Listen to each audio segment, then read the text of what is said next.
Fala pessoal do InfectoCast, aqui quem fala é o Lino. E hoje a gente vai gravar sobre um tema que a gente estava devendo faz um tempo, né? Na verdade é muito pouco falado, até pelos próprios infectologistas, uma doença que se conhece pouco, mas tem uma magnitude importante aí, principalmente nas investigações das mielopatias. Então hoje a gente vai falar sobre a infecção pelo HTLV e hoje esse episódio vai ser com um convidado especial, o Dr. Bruno Guedes, que é neurologista e faz parte do serviço de neuroinfecção aqui do Hospital das Clínicas da Faculdade de Medicina da USP. Seja muito bem-vindo, doutor. Obrigado pela presença. Oi, Lino. Obrigado pelo convite. Tô feliz de estar aqui. Ótimo. Então, a gente vai focar nas manifestações neurológicas da infecção pelo HTLV, embora tenham outras manifestações, né, hematológicas, cutâneas, que eu vou dar uma pincelada aqui ao longo do episódio, mas o foco vai ser para falar especialmente sobre essas manifestações neurológicas.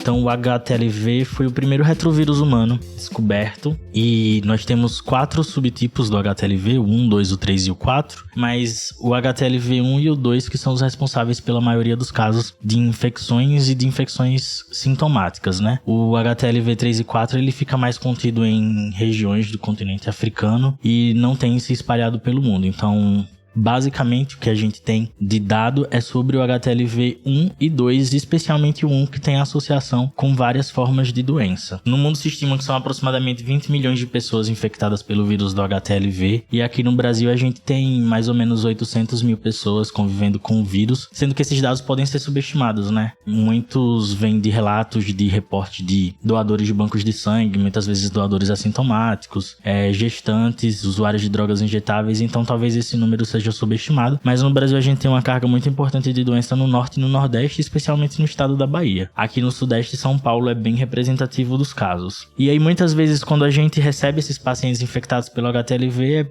é por um doador assintomático de sangue ou de tecidos, e esse paciente é encaminhado para o ambulatório de infectologia. E aí, os sintomáticos, na verdade, muitas vezes eles vão acabar no ambulatório de neurologia, né, doutor? E aí, como que esses pacientes chegam, ou como você começa a investigação para pensar que um paciente pode ter doença pelo HTLV? Os pacientes sintomáticos, Isso. Né? Eu acho que o mais importante de mais nada, a gente está partindo do viés aqui, né? A gente está falando de um podcast de infectologia e para pessoas que vão seguir pacientes assintomáticos e eventualmente vão trazer uma queixa. Mas acho que o mais importante quando a gente encara qualquer paciente com sintoma neurológico é entender que o paciente não chega perguntando, doutor, eu tenho HTLV, eu quero saber se eu tenho uma mielopatia só da HTLV. A gente tem que desconstruir esse viés cognitivo e partir do entendimento de que o paciente tem um sintoma e partir do sintoma e construir o diagnóstico a partir daí. Isso é muito importante em todas as áreas da neurologia e acho que é importante igual em neuroinfecção. Então, a ideia é a gente, diante de qualquer paciente com quadro neurológico que seja, a gente caracterizar o quadro neurológico antes de interpretar as implicações nosológicas e etiológicas, né? Mas, em geral, o paciente que eventualmente vai chegar nesse diagnóstico de doença associada ao HTLV, ele tem queixas que vão circular entre os sintomas motores e autonômicos e sensitivos, né? É sempre alguma dessas 3 coisas. Então, os pacientes com mielopatia associada ao HTLV, a clínica clássica, né, é uma clínica de fraqueza progressiva em membros inferiores, tipicamente. Ocasionalmente a gente tem acometimento em membros superiores, mas muito mais frequentemente predomina a manifestação em membros inferiores. E os pacientes têm muitos sinais e sintomas de espasticidade. Então o paciente se queixa que a perna está dura ou está rígida, ou alguns pacientes eventualmente descrevem como cãibra. Alguns descrevem como dor, outros falam que a perna pula, mas são sintomas que lembram o que a gente chama de espasticidade. Essa é a história que o paciente traz principal. É muito comum em associação com esse sintoma, ou no começo, ou às vezes um pouco mais tardio, o paciente ter sintomas autonômicos, e a marca disso é a disfunção urinária, né? Os pacientes têm uma incontinência urinária, uma dificuldade de controle de urina que tem relação com essa lesão medular. Então, ela guarda as marcas que qualquer outra mielopatia também traz de alteração urinária. Os pacientes têm bexiga reflexa, eles têm múltiplas perdas urinárias ao longo do dia, têm uma incontinência com urgência, que são coisas muito, muito características. E um sintoma que é frequentemente negligenciado são sintomas sensitivos. Dor é um bom exemplo de sintomas sensitivos. Os pacientes têm lombalgia, eles têm dor neuropática nas pernas. E aí eu sempre uso a dor e a bexiga como 2 bons exemplos de por que o nome clássico é ruim, né? Quando a gente fala...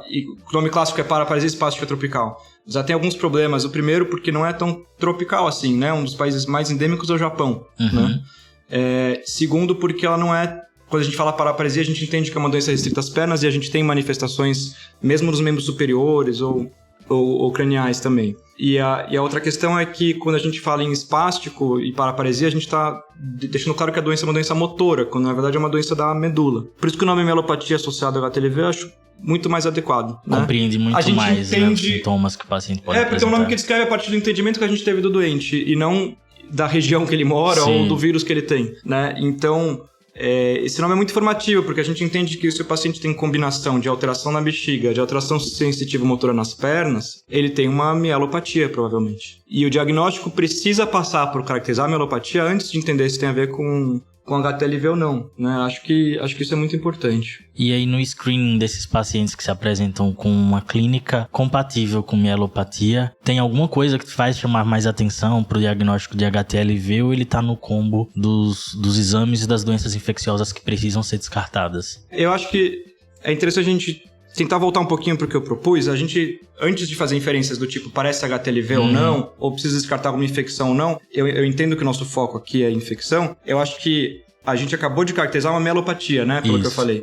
Então faz muito mais sentido a gente investigar uma mielopatia do que investigar uma possível infecção, antes de mais nada, né? Sim. Então a gente precisa aqui entender que os pacientes que têm uma mielopatia associada a HTLV, eles têm uma mielopatia antes de mais nada. Então eles têm esses sintomas todos, eles têm espasticidade nos membros inferiores, eles têm clinicamente uma lesão medular, em geral torácica. E a primeira etapa de investigação é tentar entender qual é a causa dessa mielopatia torácica. Então, antes de entender se ele tem uma doença pelo HTLV, ou se ele tem HTLV e ele tem HIV junto, ou se ele tem neurosífilis, a gente precisa entender se ele tem uma compressão medular, por exemplo. E isso leva a um erro diagnóstico comum, que eu já vi muitos pacientes seguidos por não especialistas, às vezes recebem o diagnóstico de doença pelo HTLV, porque ele já tinha o HTLV quando tinha um tumor medular na compressão medular.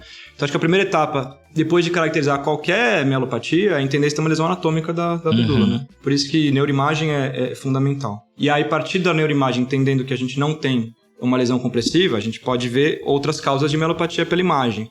Então, tipicamente, doenças inflamatórias medulares que causam mielite. Por exemplo, esclerose múltipla é um diferencial muito relevante, que causa mielite. A gente tem neuromielite ótica, que também é um diferencial relevante, apesar da clínica ser diferente, né? Elas costumam causar, quando causam mielite, uma mielite aguda. E a partir da imagem a gente vai para investigação laboratorial, mas eu acho que a imagem precisa vir antes. Sim. É difícil falar isso porque a gente está falando de uma doença que acomete proporcionalmente mais pacientes em situação socioeconômica mais desfavorável e tem menos acesso, em especial à ressonância magnética, que é o exame de escolha. Sim. Mas o raciocínio diagnóstico precisa passar pela neuroimagem antes de mais nada, sabe? E quando a gente pensa em infecção, a infecção pelo HTLV é o modelo de mielopatia lentamente progressiva de causa infecciosa. A gente tem alguns casos de doença por varicelas ósseas, de doença por sífilis, de mielopatia vacuolar no HIV, mas elas todas têm uma tendência a ter uma apresentação muito aguda. É diferente do paciente com HTLV que tem anos de história e os sintomas têm uma apresentação mais insidiosa, né? E o diagnóstico laboratorial da infecção é relativamente simples, né? A gente faz diagnóstico com sorologia, na presença de uma mielopatia sem compressão medular, né? Com uma imagem que não foi diagnóstica, que tem os achados típicos do HTLV, que são muito inespecíficos, né? A gente tem atrofia medular ou então uma ressonância normal, muitas vezes. Nesse contexto, a investigação pode ser tão simples quanto excluir uma infecção por sífilis, por HIV, excluir algumas diferenciais mais óbvios, tipo esclerose múltipla ou deficiência de B12, que são doenças que mimetizam o quadro. E a partir daí, se a gente caracteriza uma imunologia reagente no líquor ou uma carga proviral detectável no líquido, a gente já tem um diagnóstico relativamente claro, muitas vezes, né? Ótimo. Então, aí, partindo para o diagnóstico, né, para a confirmação de que o paciente tem infecção pelo HTLV, como o Bruno falou, a gente precisa lançar mão de exames laboratoriais, que aí eles vão ser apoiados basicamente em diagnóstico sorológico, né? Então, em geral, nos bancos de sangue, no pré-natal, né, lembrando que a partir de abril de 24, o exame de HTLV foi incorporado no pré-natal no Brasil. O exame de triagem basicamente é uma sorologia, seja ela um imunoensaio enzimático com ELISA, seja uma quimiluminescência, partindo sempre do princípio de que precisa ser um exame de alta sensibilidade, como eles são. E aí, se o paciente tem uma sorologia reagente, você, de uma dessas duas modalidades que eu falei, você precisa confirmar posteriormente com uma outra sorologia, que pode ser um Western blot ou um método molecular, e aí tem a PCR para detecção do DNA proviral. Então, você faz essa confirmação através do soro do paciente, e no caso do paciente que tem um sintoma neurológico, você solicita o líquor, né? E como que tá o líquor nessa condição? Ele tá sempre alterado? Quando tá alterado, quais são as características? A mielopatia associada a HTLV é uma doença inflamatória crônica, então a gente espera e não deve se surpreender por encontrar alterações inflamatórias no líquor. O mais comum é a pleocitose, aumento de celularidade, que tipicamente é discreta, a gente tem na casa de dezenas de células por milímetro cúbico, não centenas ou milhares como a gente vê em algumas outras doenças infecciosas e autoimunes, e alguma elevação de proteína. Mas é bastante comum um líquor sem alteração no quimio-citológico. Uhum. E é interessante falar do quimio-citológico porque é a ferramenta mais simples, né? Em qualquer serviço que faz líquor, conta células e mede proteína. Então, o líquor vai ser importante porque ele pode encontrar alterações inflamatórias, mas muito mais do que isso, porque ele vai ajudar a investigar diferenciais, né? Então, como a gente falou, essas outras infecções, como sífilis, são prontamente identificáveis por líquor em grande parte dos casos. E porque ele vai reforçar a hipótese se a gente identificar imunologia reagente ou até exames moleculares positivos no líquor. Uhum. A maioria dos autores sugere que é necessário demonstrar esse anticorpo, mas ele nem sempre é acessível e na ausência de outros diagnósticos alternativos, numa pessoa vivendo com HTLV, com a clínica e imagem congruentes com o que a gente comentou até agora, Sim. a gente eventualmente pode entender que o diagnóstico é possível nos pacientes em que a gente não fez essa ferramenta.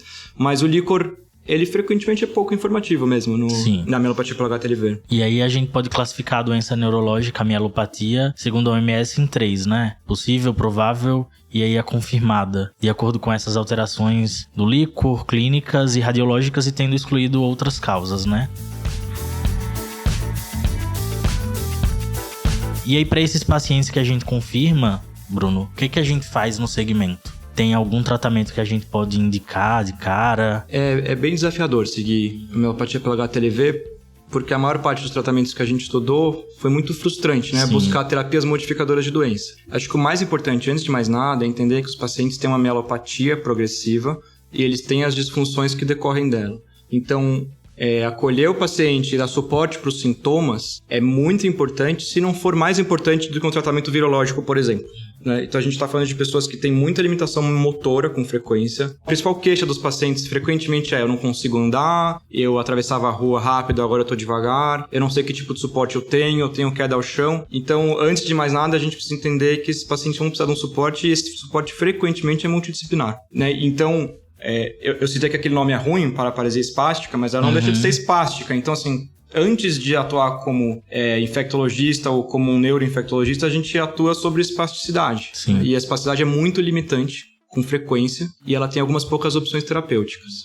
As principais passam por medicação de uso sistêmico, então a que a gente mais usa é o baclofeno, que é uma droga análoga ao benzodiazepínico, que pode diminuir um pouco a hipertonia e a espasticidade, mas tende a cobrar o preço que essas drogas da mesma classe cobram, né? Ela pode ser muito sedativa e, na minha experiência, a janela terapêutica não é tão grande. A gente tem pacientes que alguns têm resposta sim, mas muitos usam 30, 40 mg por dia e não têm resposta, e com 50 ficam sedados, né? Então, porque a resposta clínica não é tão clara e é uma droga que pode ser heterogênica, eu sempre divido com o paciente a percepção de, não, tá respondendo, não tá. Uhum. E aqui é isso, porque o efeito é discreto, então eu acho que a decisão tem que ser partilhada. É diferente, talvez, de você decidir por iniciar ou não antirretroviral para a pessoa vindo com HIV. Nesse caso, você vai trazer o paciente para o tratamento. Aqui, eu tendo a dividir mais a decisão com o paciente. Outra possibilidade de tratamento, que na minha experiência acho que é o mais eficaz e seguro, é o tratamento de toxina botulínica direcionado para a espasticidade. É um tratamento genérico, que alguns poucos colegas têm experiência com o tratamento, e é uma droga de difícil acesso também, especialmente no SUS, mas mesmo na saúde suplementar não é fácil acesso. Mas um colega com experiência consegue fazer um tratamento direcionado. Então, os pacientes têm muita espasticidade nos adutores da perna, que dá aquela tradicional marcha em tesoura, e eles podem receber um tratamento direcionado que pode melhorar bastante e é bastante seguro também. Eu entendo que esse tipo de tratamento direcionado para o sintoma é mais importante até, como eu falei, do que os tratamentos virológicos ou imunológicos. Uhum. Lembrar também que os pacientes têm dor neuropática e que a dor é um sintoma sistematicamente negligenciado nas pessoas com mielopatia pelo HTLV, tanto porque o enfoque tradicionalmente é na espasticidade, né, e nos sintomas urinários, principalmente por isso, na verdade, e eles têm dor e essa dor pode ser neuropática. Então, tratamento direcionado para dor neuropática pode fazer sentido. Para alguns pacientes a gente usa droga antiepilética, como a gabapentina ou pregabalina. A gente tem alguma experiência com um antidepressivo tricíclico ou dual. Mas é uma abordagem genérica, focada no sintoma, não tão dependente da doença. Né? Porque, sabe, às vezes os resultados não são muito animadores, né? Quando a gente pensa em alguma terapia que modifica a doença. Sim. Na própria patogênese da doença tem muita inflamação envolvida. O vírus do HTLV ele infecta os linfócitos e aí o padrão de resposta de citocinas, a invasão do sistema nervoso central e a liberação de citocinas ali naquele compartimento tende a provocar esses sintomas. E aí a gente pode pensar em terapias moduladoras, anti-inflamatórias que tendam a reduzir, mas na verdade a gente não costuma ter resultados muito animadores, né? Por exemplo, corticoterapia. Quando que a gente indica? Sim, acho que a primeira coisa que a gente pensa, falei do tratamento sintomático, né?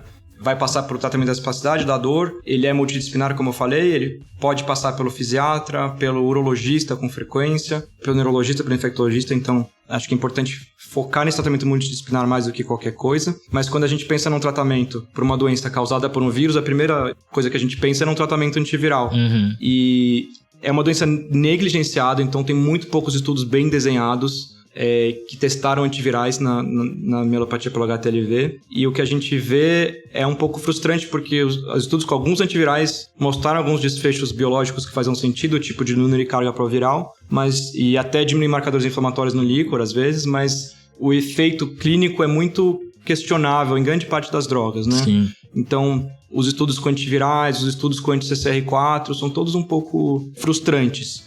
E a evidência que a gente tem mínima, que chega a fazer algum sentido, talvez, ainda hoje em dia, é com corticoide mesmo, né? Então, o que a gente mais usa é o corticoide tanto oral em dose baixa, doses de 5 a 10 mg de prednisona ou equivalente de prednisolona, ou com pulsoterapia com metilprednisolona, que a gente faz no hospital dia, ou às vezes internado. E aqui a gente, como eu falei, a gente também tem uma evidência muito fraca para tudo isso, e a minha impressão, e é o que a gente tem de literatura, é que a resposta não é uma resposta brilhante. E aí essa é outra situação em que eu gosto de trazer a ideia de que eu vou medir o efeito junto ao paciente e a decisão é compartilhada também. Eu tenho experiência com vários pacientes que a gente usou metilprednisolona e o paciente falou, não quero mais vir fazer tratamento no hospital dia porque eu tô cansado, e a gente divide um pouco, né? Sim. A proposta mais clara de literatura que a gente tem é de talvez dividir os pacientes nos que têm doença progressiva e os que não têm doença progressiva. E entre os que têm progressiva, a gente tem doença lentamente progressiva e rapidamente progressiva. É um pouco arbitrário essa caracterização, mas acho que é interessante para ilustrar um pouquinho como a gente encara o paciente, porque a evolução é muito diferente. A gente tem pacientes que em 6 meses estão de sintomas estão em cadeira de rodas e pacientes que com 30 anos têm um reflexo exaltado só, né? Mas diferenciar o paciente progressor lento e rápido faz sentido. O ideal é você ter uma métrica boa de funcionalidade. Usar alguma escala. Tem algumas escalas, os japoneses usam a escala de Ozami, que vai de 0 a 13 e vai agradando conforme perda de marcos. O paciente precisa de apoio no lateral para andar, consegue andar 5 metros, consegue andar 10 metros, não consegue nem mexer o dedo do pé. Então você vai graduando a escala e ela é fácil de fazer a beira-leito, reprodutível. Tem escalas mais complexas como o EDSS, que é muito usado em esclerose múltipla, mas que parece representar bem a disfunção em pacientes com HTLV. Tem algumas escalas desenvolvidas no Brasil, a escala do IPEC, do Rio de Janeiro, que parece bem acurada, mas acho que é um pouco complexo para a gente fazer a beira-leito no dia a dia. E outras medidas simples, como medir o tempo que o paciente anda 10 metros, o TUG, que é um teste famoso, muito usado na neurologia, né? O Time Up and Go, o paciente levantar da cadeira, andar 3 metros, virar e voltar e sentar na cadeira e você mede o tempo. Elas dão uma noção quantitativa. Essas escalas, se é viável no serviço, fazer de rotina faz sentido.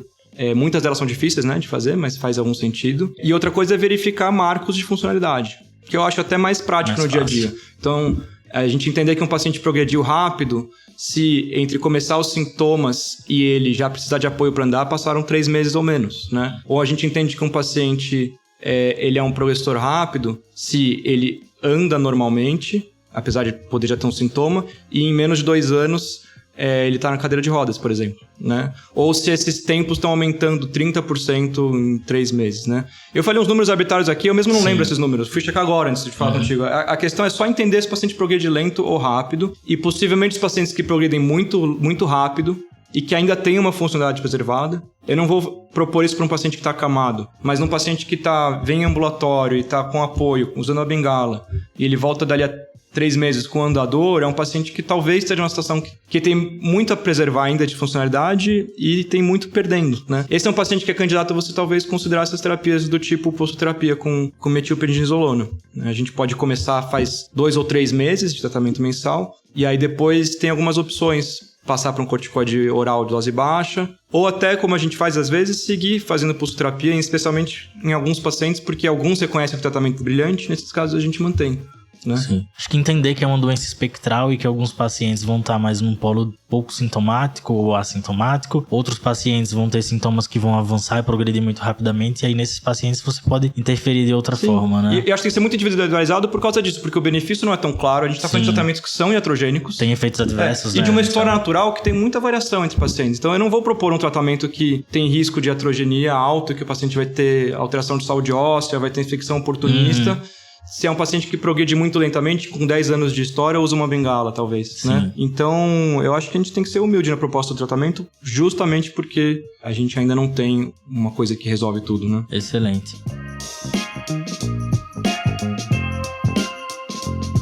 E uma outra coisa que eu acho que agora fica mais pro infectologista, né? É que, em geral, o paciente ele escolhe um tipo de... O paciente que tem HTLV, ele escolhe uma das duas formas mais preocupantes de doença para apresentar. Ou ele apresenta mielopatia, ou ele apresenta as manifestações hematológicas, né? Oncohematológicas. E aí não é muito comum que ele apresente as duas coisas, né? O linfoma de células T...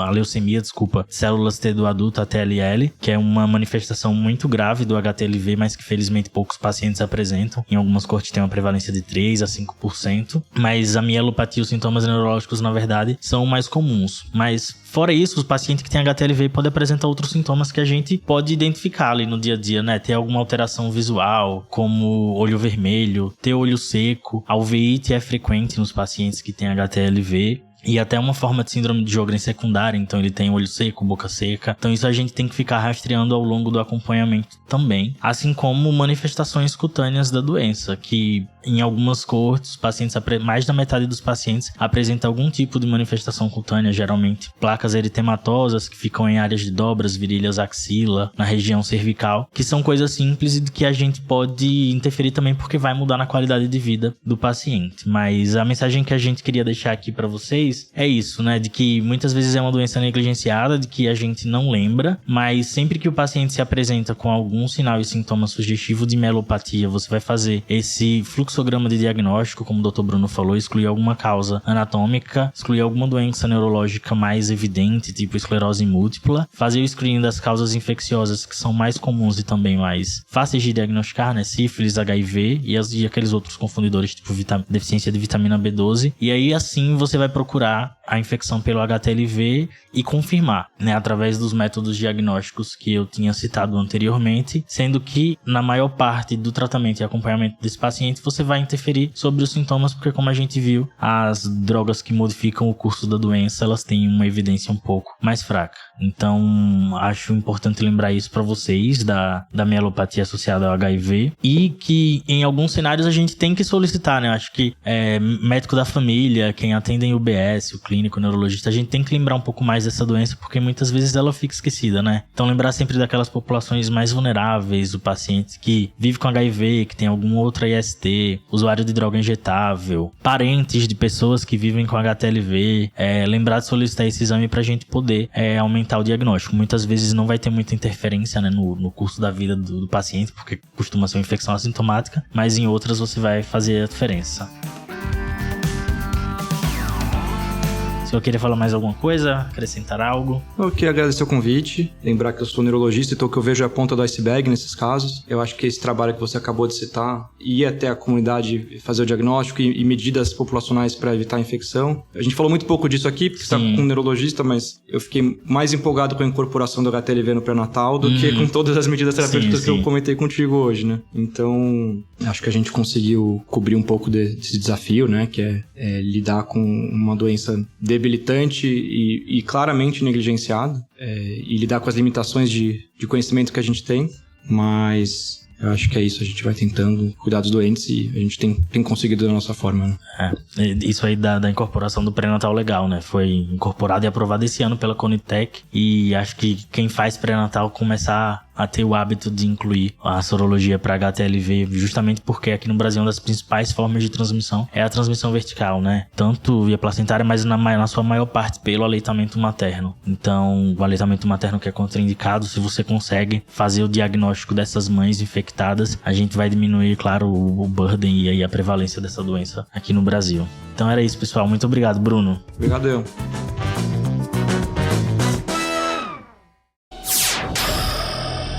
Semibreves, edição de podcast.